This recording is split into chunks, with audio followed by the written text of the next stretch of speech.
Hai, jangan lupa untuk subscribe akun channel YouTube ini, like, komen, dan share setiap kontennya ya. Terima kasih.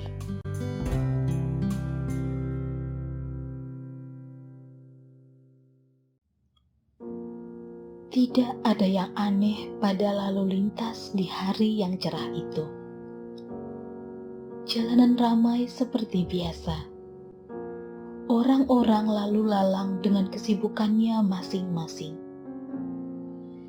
Yang berbeda hanya keberadaan pria paruh baya itu.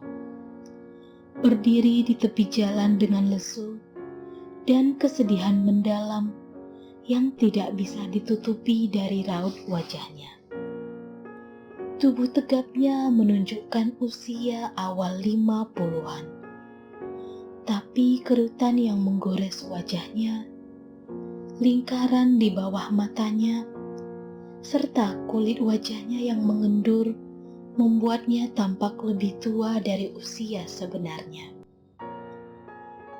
Bukan karena pertambahan usia yang membuat pria itu tampak begitu lunglai dan lemah, melainkan penderitaan yang menggores di mata merahnya. Mata yang tak henti-hentinya menitikkan air, yang lalu membasahi papan putih dalam pelukannya. Beberapa pengemudi dan penumpangnya tampak mengelus dada melihat lelaki itu, tapi tetap melaju pergi. Yang lain bahkan tidak sempat memperhatikan. Pejalan kaki yang tidak terlalu sibuk berhenti sejenak untuk mencerna kalimat di papan itu, tapi lalu menggeleng seraya pergi dengan iba. Hanya si pemuda itu yang memperhatikan. Permohonan pria itu yang tertulis jelas di atas papan putih dalam dekapannya terasa menggores hati kecil sang pemuda. Perlahan pemuda itu mendekat. Selama beberapa saat si pemuda hanya diam mematung menatap pria paruh baya itu. Hingga akhirnya si pria menoleh karena merasa diperhatikan. Si pemuda tersenyum, lalu menyodorkan tas kresek berisi soda dingin yang hendak dinikmatinya sendiri di rumah. Untuk Anda pasti haus, ucap si pemuda dengan sopan. Pria itu hanya menatap si pemuda selama beberapa saat, lalu menerima tas kresek itu dengan rasa syukur. Seulas senyum menghiasi bibir keringnya. Terima kasih.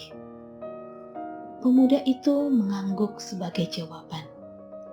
Sebaiknya kita duduk. Anda pasti sudah cukup lama berdiri di sini. Pemuda itu menawarkan. Sedikit keraguan menyelimuti mata si pria. Dia menatap papan dalam dekapannya. Tidak rela beranjak dari tempatnya. Dia sudah bertekad berdiri sepanjang hari hingga ada orang yang mau mengulurkan tangan mendengar jeritan hatinya. Seolah dapat mendengar pikiran si pria. Sang pemuda tersenyum lembut, lalu merangkul bahu si pria dengan bersahabat. Tangannya yang lain mengambil alih papan putih itu. Dengan lembut, si pemuda mengarahkan pria itu menuju halte bis tak jauh dari situ. Setelah duduk, si pemuda membukakan botol minuman dalam tas kresek, lalu kembali menyerahkan minuman itu. Kali ini, tanpa keraguan, si pria meneguk soda tersebut. Sebenarnya, apa yang terjadi dengan putri Anda? Tanya si pemuda beberapa saat kemudian. Mata si pria mulai berkaca-kaca ketika teringat nasib putrinya. Dia menderita gagal ginjal. Kedua ginjalnya rusak. Pria itu terhenti sejenak untuk mengusap matanya yang basah. Dia membutuhkan donor ginjal. Aku dan istriku sudah menawarkan diri, tapi ginjal kami tidak cocok. Aku tidak tahu kenapa, padahal dia putri kandung kami. Pria itu tidak lagi melanjutkan ceritanya karena wajahnya tertunduk menahan tangis. Si pemuda hanya bisa mengusap punggung pria itu. Betapa beruntungnya putri pria ini, pikir si pemuda. Gadis itu memiliki orang tua yang begitu mencintainya dan begitu mengharapkan kesembuhannya. Sedangkan dirinya sudah lama kehilangan sosok ayahnya. Bahkan ibunya lebih buruk lagi. Dia adalah iblis wanita yang hanya memikirkan dirinya sendiri. Tidak ada seorang pun yang mencintainya. Tidak ada yang peduli dengan kesehatannya. Jadi, untuk apa dirinya hidup? Bukankah hanya untuk menunggu malaikat maut menjemputnya? Hidupnya sama sekali tidak berharga. Berbeda dengan hidup putri pria di sebelahnya. Mungkinkah Tuhan memberinya kesempatan untuk melakukan kebaikan setelah bertahun-tahun hidup bergelimang dosa? Bolehkah saya menawarkan diri untuk menjadi pendonornya? Pertanyaan itu membuat si pria mendongak tiba-tiba. Ditatapnya pemuda tampan itu dengan ekspresi tidak percaya. Kau benar-benar mau mendonorkan ginjalmu pada putriku? Nadanya penuh keraguan. Tapi kenapa? Kau masih begitu muda. Si pemuda tersenyum melihat raut wajah pria itu. Haruskah saya memberi alasan? Si pria ingat bahwa memang inilah yang diharapkannya. Seseorang berhati malaikat yang mau menolong putrinya.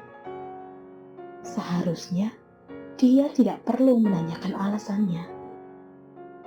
Dan dirinya akan memberi hadiah sesuai janji yang tertulis di atas papan putih itu. Tidak, kau tidak perlu memberi alasan. Tiba-tiba si pria berlutut di hadapan si pemuda. Aku hanya perlu berterima kasih padamu. Si pemuda segera meraih kedua bahu pria itu, lalu membantunya berdiri. Dia sungguh merasa tidak nyaman dengan sikap pria itu. Orang sebaik pria ini yang rela mengorbankan segalanya demi putrinya tidak pantas berlutut di depan orang sehina dirinya. Anda tidak perlu melakukannya. Kita bahkan belum tahu apakah ginjal saya akan cocok untuk putri Anda. Si pria tersenyum. Aku tahu bahwa kaulah orangnya. Aku bisa merasakannya. Kaulah malaikat penyelamat putriku. Si pemuda hanya tersenyum miris mendengar ucapan si pria. Pria itu salah. Dirinya bukan malaikat, melainkan iblis yang begitu kotor dan hina.